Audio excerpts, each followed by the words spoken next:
அன்புடன் கோவிந்தராஜுலு மணல்மேடு வெதர்மேன் வானிலை ஊடக நேயர்களுக்கு மாலை வணக்கம். இன்றைக்கி 29ஆம் தேதி நவம்பர் மாதம் கார்த்திகை மாதம் 15ஆம் தேதி ரைட்டுங்களா. இப்போ எங்கெங்கேயோ சுற்றி என்னுடைய முதல் இதை பார்த்துருப்பீங்க. இப்போ தான் 3:30 மணிக்கு வங்கக்கடலில் ஃபெஞ்சல் புயல் உருவானது. பாலிமர் நியூஸை பார்த்துக்கிட்டே தான் நான் போட்டுட்ருக்கேன். வங்கக்கடலில் ஃபெஞ்சல் புயல் உருவானது. நேற்று ஏன் உருவாகாதுன்னு சொல்லணும் ரைட்டுங்களா. முந்தா நாள் 5:30 மணிக்கெலாம் உருவாகணும். வானிலை மையத்துக்குன்னு ஒரு மரியாதை இருக்குது ரைட்டுங்களா.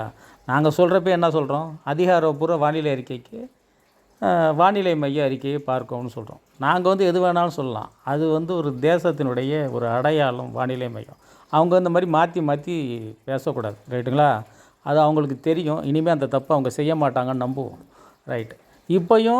இப்போ அது டெல்டா கிட்ட கரையை கிடக்குதா இல்லை. இப்போயும் நாகப்பட்டினத்துக்கு 360 கிலோமீட்டருக்கு அந்தாண்ட தான் இருக்குது ரைட்டுங்களா. ஃபெஞ்சல் புயலாக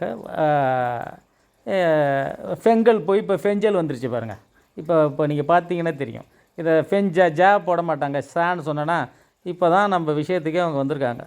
ஃபெஞ்சல் புயலாக உருவானது. இது நியாயம். இன்னும் கூட போனோம்னா ஃபெஞ்சல்னே சொல்லலாம், தப்பு இல்லை. ஃபெஞ்சல் புயலாக இப்போ தான் பேரே மாற்றிருக்காங்க. இப்போ தான் அது புயலாகவே வரும். அதாவது அவங்களுக்குன்னு ஒரு ரெஸ்ட்ரிக்ஷன் வச்சுக்கணும். சும்மா மீடியாக்காரங்க சொல்கிறாங்கன்னு சொல்லிவிட்டு அவங்க எதுவுமே பண்ணக்கூடாது ரைட்டு. இப்போ நம்ம விஷயத்துக்கு வந்துடுவோம். மயிலாடுதுறையில் காற்றடிக்குமா, மழை பெய்யுமா, இன்னும் அதை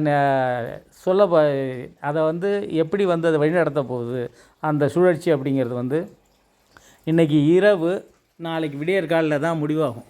370 கிலோமீட்டரில் போயிட்டு இருந்தது இப்போ 10 கிலோமீட்டர் போய் இப்போ 8 கிலோமீட்டர் ஆகிடுச்சு ஸ்பீடு. நான் எதுவுமே எந்த மேப்பையுமே இணைக்கலைங்க. இது சேட்டலைட் மேப்பு. அது எந்த இடத்துல இருக்குதுன்னு சொல்லிட்டு அந்த ஒரு சிவப்பு கடலில் குறியீட்டு காட்டியிருக்காங்க பாருங்கள். அதுக்கு மேலே தான் இருக்குது. அதுவும் இல்லாமல் இது வடக்க போய் இப்போ நீரோட்டத்தை பிடிச்சிட்டு வெப்ப நீரோட்டத்தை பிடிச்சிக்கிட்டு அப்படியே சென்னை வரமாக போயிடுச்சுன்னா அதுக்கு என்கிட்ட மேப் இருக்குது, நான் போடலை. இப்போ மேலே போச்சுன்னா போய் என்ன பண்ணுதுன்னு கேட்டிங்கன்னா, நாளைக்கு 30ஆம் தேதி நைட்டு அது பரங்கிப்பேட்டை, இந்த பாண்டிச்சேரி கீழே பரங்கிப்பேட்டை கிட்ட அது கட்டாவது வெப்ப நீரோட்டம். இப்போ போச்சுன்னா என்ன பண்ணும், அது உடனே என்ன பண்ணும், பிடிச்சிட்டு போச்சுன்னாலும் அது திரும்பணும். அதுவும் இல்லாமல் இது வடமேற்கு நகர்வுகளை தான் எடுக்கணும், மேற்கு வடமேற்கு நகர்வுகளை தான் எடுக்கணும்னு ஒன்றும் அவசியம் இல்லை.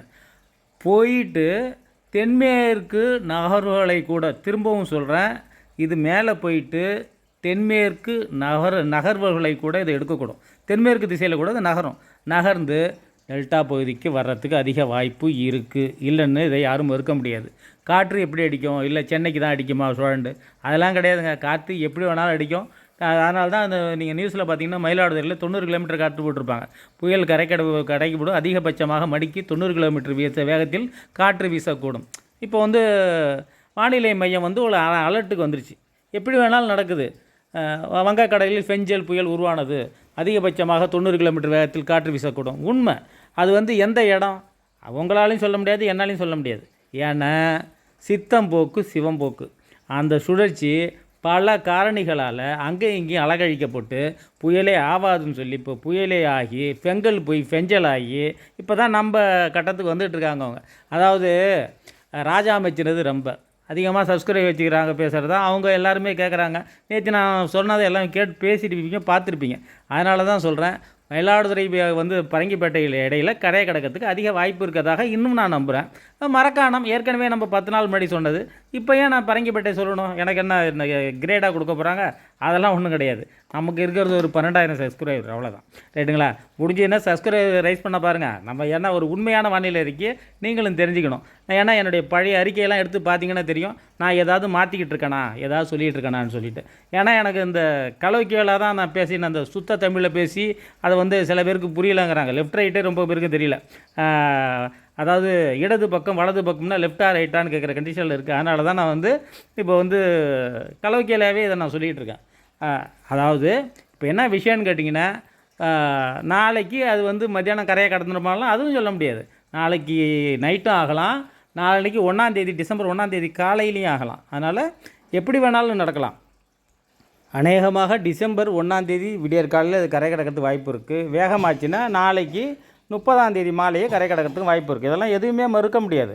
அதனால் வந்து ஒரு இதை மட்டும் நம்ம எடுத்துக்கிட்டு நம்ம சொல்ல முடியாது. எங்கள் அம்மா கூட சொன்னாங்க, இது வந்து கார்த்திகை வரைக்குமே இது மழை பெய்யும்ப்பா, மார்கழி 15 வரைக்கும் மழை பெய்யும், கார்த்திகை மாதம் தீபம் வைக்கிறப்போ கூட தீபம் வைக்கிற வரைக்கும் சும்மா இருக்கும், அதுக்கப்புறம் துரதுன்னு பேச்சு விளக்க வெளியில் தான் அன்றைக்கி தானே வெளியில் வாசப்படியில் விளக்கு வைப்பாங்க, அப்போ கூட அணைச்சிட்டோம், அதனால் இது என்னமோ வானிலை இருக்குன்னு சொல்கிறேன் அப்படிங்கிற மாதிரி சொல்லிகிட்டு இருந்தாங்க. அதனால் எல்லாருக்குமே இது சாதாரணமாக நடக்கிற ஒரு நிகழ்வு தான். இப்போ வந்து மீடியாக்களால் இது வந்து பெருசுப்படுத்தப்படுது. அதனால் வந்து மார்கழி 15னா எப்போன்னு பார்த்திங்கன்னா டிசம்பர் 30 வரைக்கும் மழை இருக்குது. அடுத்தது வந்து 7ஆம் தேதி ஒன்று உருவாக போகுது. 7ஆம் தேதி ஒன்று உருவாகி அதுவும் கடுமையாக வந்து நமக்கு வந்து தென் மாவட்டங்களுக்கு, டெல்டா மாவட்டங்கள், வடகடலோரம் வந்து இதை காட்டுக்குவிதல் ஏற்படுத்தினால அதுவும் ஒரு இது வருது. அப்புறம் 13ஆம் தேதி ஒன்று வருது, அது புயல் தான். அது வந்து சக்தி, இதுக்கு ஃபெஞ்சல்னு பேர் வச்சாச்சு. அடுத்தது வர பேர் SHATH சக்தி. அது 13 to 20 நிச்சயமாக இருக்குது. ஒரு 20 18 19 அது வந்து கரையை கடக்கிறதுக்கு வாய்ப்பும் இருக்குது. ரைட்டுங்களா? அது கரையை கடந்து அரபிக்கடலுக்கு போகுது. அதனால் இந்த புயலும் கரையை கடந்து அரபிக்கடலுக்கு போய் ரீமெர்ஜ் ஆகிறதுக்கு வாய்ப்பு இருக்குது. அதனால் கரையை கடந்த பிறகும் ஒரு 3 நாளுக்கு மழை இருக்குது. அப்போ டெல்டாவுக்கு இன்னும் கூடுதல் மழை கிடைக்கிறதுக்கு வாய்ப்பு இருக்குது. எது எப்படி வேணாலும் நடக்கலாம்.